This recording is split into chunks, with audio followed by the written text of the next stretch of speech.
WCBI News at 6 starts now. Good evening, everyone. A Mississippi Department of Transportation worker is killed after being hit by a vehicle in Etowah County. The Mississippi Highway Patrol says the accident happened near mile marker 109 in the westbound lane of I-22. One car was involved in the crash. MDOT identified the worker as a construction manager, Jeff Boren. He had worked with the agency for more than 27 years. No other injuries were reported. State troopers continue to investigate the crash. Arrests are beginning to pile up after a Sunday morning melee in Starkville. Starkville police arrested 22-year-old Harrison Porter of Ridgeland and 22-year-old Stephen Jernigan II of Lake Village, Arkansas, after a simple assault warrant was issued. The arrest stemmed from a fight on University Drive that was caught on video and soon went viral. Police say the investigation reveals Porter and Jernigan instigated the altercation by verbally assaulting a female. Officers served an additional simple assault warrant on Porter stemming from a September 2018 incident in which he allegedly physically assaulted a 53-year-old man on University Drive. Police have charged 2 other men in Sunday's incident. More arrests are expected. Scary moments this morning. A car collides with a train, but everyone escapes without injury. The accident happened about 10:30 this morning on Hughes Road near Frisco Road in southern Lowndes County. Deputies say the driver of a white Chevy was checked out by paramedics as a precaution. The front of the car was destroyed after the vehicle landed in a ditch. Alabama and Gulf Coast Railroad owns the tracks. No injuries were reported on the train. Lowndes County deputies are investigating the crash. Time now to turn things over to Chief Meteorologist Keith Gibson. He joins us with a first look at our forecast. Joey, a live view here with our Alpha Insurance camera at Durham's Pharmacy in Vernon. Well, we are looking to the south, and there have been some showers and thunder showers around, especially south of Vernon near Millport, but those are falling apart. There's another cluster out to the east of Vernon, those two falling apart. But we still have a few blips out there dotted across the landscape, so over the next hour, maybe hour and a half, still a chance for a little bit of rain here. Temperatures are in the upper 80s to lower 90s. We are going to be cruising into the mid-80s by 7 o'clock and then into the 70s this evening, and will become gradually clearer tonight. Your full forecast is coming up. At Aberdeen City Hall, dozens remember those who lost their lives on this day 18 years ago. The Aberdeen High School Choir performed. Nearly 100 people were there this morning for the ceremony. Soldiers, first responders, police, and fire crews were all there honoring those who died on September 11th, 2001. Future law enforcement officers honored first responders who lost their lives in the 9/11 attacks by climbing more than 2,400 stairs in the Bancorp South Arena. Cadets and their instructors, all in full gear, climbed a little more than the equivalent of 110 stories, the number of floors in one of the towers of the World Trade Center. The director of training says the stair climb is a way to honor those who made the ultimate sacrifice and also to remind cadets to remain vigilant. A lot of the cadets we have here are in their early 20s and are really not old enough to actually remember the events, watching on TV as they unfolded. But it's important that we continue to remind them about what can happen. We think about terrorist activity in large cities in New York and LA and Dallas and those sort of things. But a lot of the cells are forming up into smaller communities around the country where there's not a lot of law enforcement. The cadets have about 6 more weeks before graduation. Every day, thousands of emergency workers put their lives on the line. On this day, we stop to remember those who lost their lives 18 years ago and recognize the men and women on the job today. Our Stephanie Poole talks to some first responders about why they go to work every single day. We call them first responders. Through late night and early morning shifts, they answer emergency calls, preparing for the unknown. On September 11, 2001, hundreds of police officers, firefighters, and EMTs worked tirelessly responding to the terrorist attacks. I never will forget that day. I was in school at the time. I was in science class, and we was able to watch it. That very day inspired Eric Brazil to become a firefighter. He says he's grateful people are showing their appreciation for first responders. I just want to say to each and every one of them in this community that I appreciate them, and that in this great country that we have, that just don't never give up. I know firefighters can be tough whenever you go through traumatic situations, and I just want to tell each and every one of them thank you. No matter the circumstances, these men and women put themselves in situations because they want to help. Bruce police officer and volunteer firefighter Manuel Mata says he took this role simply because he loves his town. The community looks at us, in their time of need, and we're there to respond, and if they need something along the way, we're there to help them out. It's a good sense of pride helping the community and being there for our community, because we are such a close-knit community between firefighters, EMS, and police officers. We all kind of work together, so it's a good sense of pride. Brazil and Mata agree. While the job can seem never-ending, it makes all the difference knowing you possibly saved a life. And both men say they'll always acknowledge the devastating call their brothers and sisters responded to 18 years ago. We'll keep remembering, and we'll take the watch from here. Reporting in Calhoun County, Stephanie Poole, WCBI News. The first responders we spoke with say they are committed to their career paths and have no plans to retire anytime soon. The town of Bruce takes time to recognize emergency personnel. Today, the Rotary Club hosted a first responder luncheon. Organizers say it's a small way of showing their appreciation. We're going to show them the appreciation, show them that we're all behind them. We appreciate what they do, and glad to be able to do this. The Rotary Club plans to host the luncheon again next year. A unique observance today at the Tupelo Veterans Museum, where amateur radio operators used a technology dating back to the early 19th century to honor the victims of the terror attacks. WCBI's Allie Martin has more. For hours on this Patriots Day at the Tupelo Veterans Museum, Maria Lucas. Members of the Tupelo Amateur Radio Club read through the list of names of those killed in the 9/11 terror attacks. Howard Barry Kirschbaum. As names are read, ham radio operators also transmit the victims' names over the airwaves with Morse code.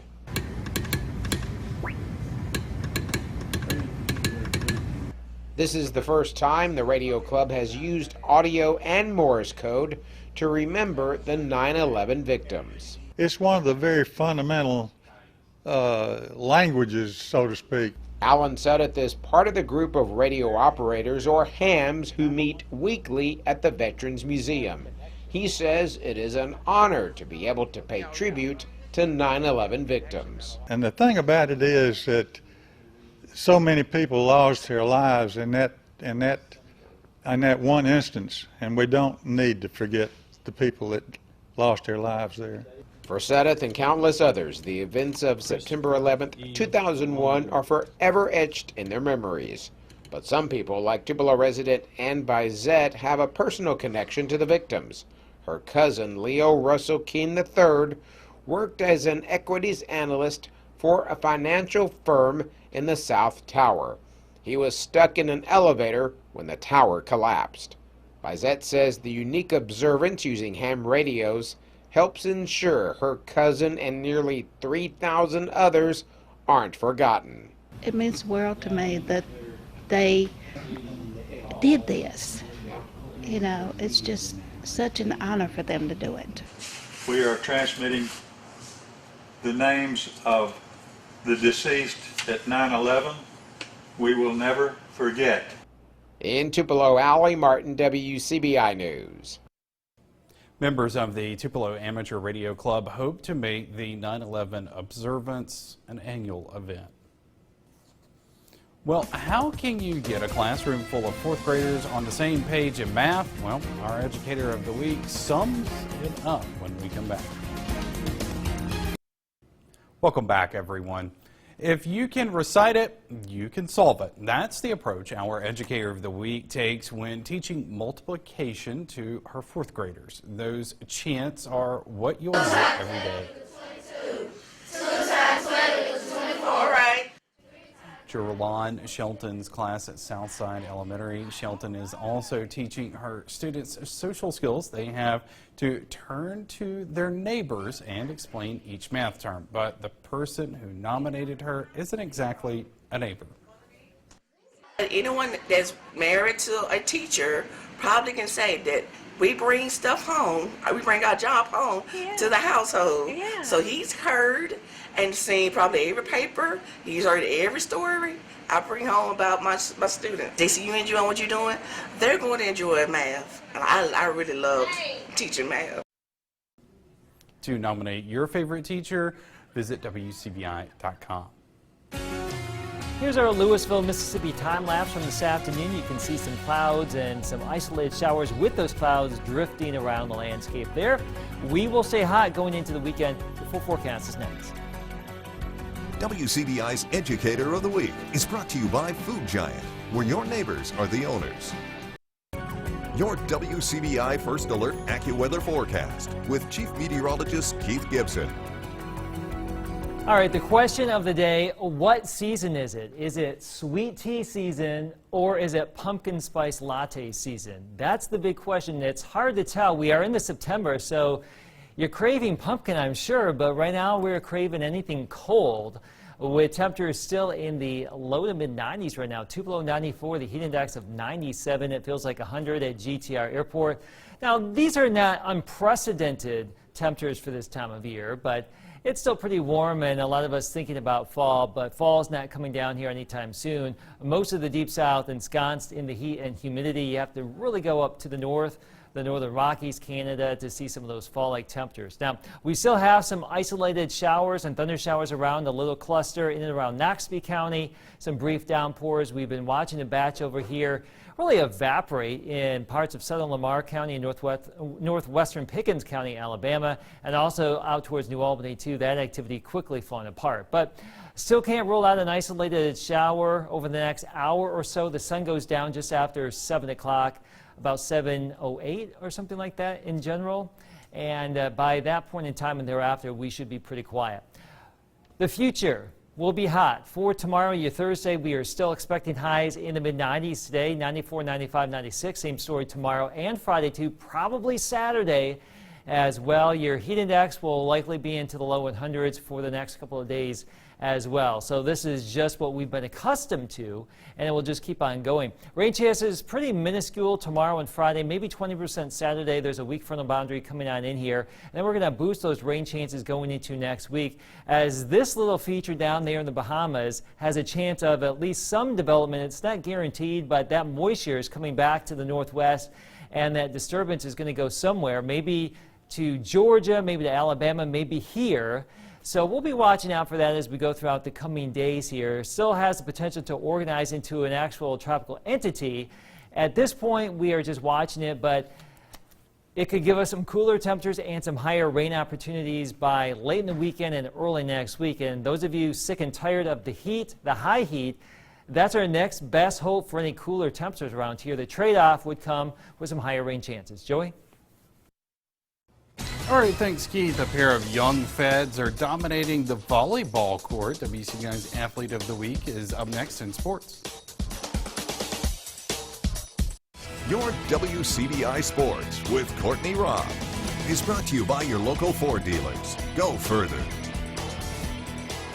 This might be a first for our End Zone game of the week. Back-to-back appearances and another Friday night for an intense matchup under the lights. It's all about Louisville at Starkville for week 4 on the End Zone. Starkville returns home after falling to West Point, and Louisville coming off of some major heat with a 32-6 victory over Columbus. The two teams meet again for the first time since 2010. Last time the Wildcats walked away with the dub. Will it be the Yellow Jackets this time around?